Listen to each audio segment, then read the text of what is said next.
আসসালামু আলাইকুম। আমি মুস্তাফা মরিয়ম বেগম। আমি সাতক্ষীরা 4 আসনের মাননীয় সংসদ সদস্য বীর মুক্তিযোদ্ধা গাজী নজরুল ইসলামের দ্বিতীয় স্ত্রী। দর্শক, গাজী নজরুল ইসলামকে নিয়ে গুরুত্বপূর্ণ বক্তব্য দিয়েছেন তার স্ত্রীরা।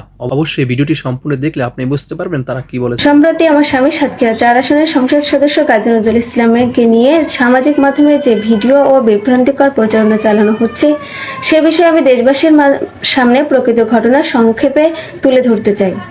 প্রথমত, আমাদের বিয়ে কোনো গোপন বা অনৈতিক বিষয় নয়। 2026 সালের 17 জুন সাতক্ষীরা শ্যামনগর আমার বাবার বাসায় উভয় পরিবারের সম্মতিতে পারিবারিক আমাদের বিয়ে সম্পন্ন হয়েছে।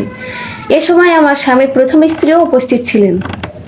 13 জুলাই আমার স্বামী গাজী নজরুল ইসলাম তার 2 স্ত্রীকে নিয়ে ঢাকায় মগবাজার আমার বাবার অফিসে যান।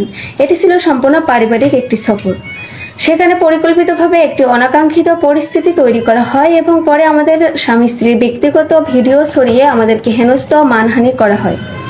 আমি স্পষ্টভাবে বলতে চাই, একজন স্বামী স্ত্রীর বৈধ পারিবারিক ষড়যন্ত্র করে হয়েছে, আর আমরা যেটা করছি সেটা বৈধ স্বামী স্ত্রী হিসেবে করছি, আর যেটা করা হয়েছে এটা ষড়যন্ত্র করে কিছু।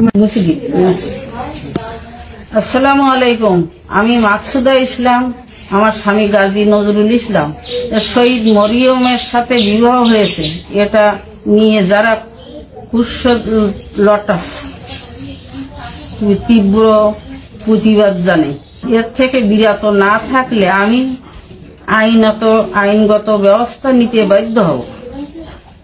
আসসালামু আলাইকুম প্রিয় দেশবাসী, গত 13 জুলাই এমপি সাহেবকে নিয়ে যে ভিডিও এবং ছবি ইতিমধ্যে ফেসবুকে পোস্ট করা হয়েছে তার তীব্র প্রতিবাদ এবং নিন্দা জানাই। এটি সম্পূর্ণ সামাজিকভাবে হেনস্থ করা ছাড়া আর কিছুই না। গত 17 জুন রোজ মঙ্গলবার আমার বড় মেয়ে মরিয়ম আক্তারের সাথে তার বিবাহ বন্ধনে আবদ্ধ হয়। সেখানে তার বড় স্ত্রী সহ আমরা সকলে উপস্থিত ছিলাম। বলো বলো, তুই কথা বলো, ব্যস্ত বলো। আসসালামু আলাইকুম। সকলের উদ্দেশ্যে বলতে চাই যে যেটা করা হয়েছে সেটা ষড়যন্ত্র করে হয়েছে, আর আমরা যেটা করছি সেটা বৈধ স্বামী স্ত্রী হিসেবে করছি, আর যেটা করা হয়েছে এটা ষড়যন্ত্র করে কিছু মানুষ হেনস্থ করার জন্য, সম্মানহানি করার জন্য এটা করছে।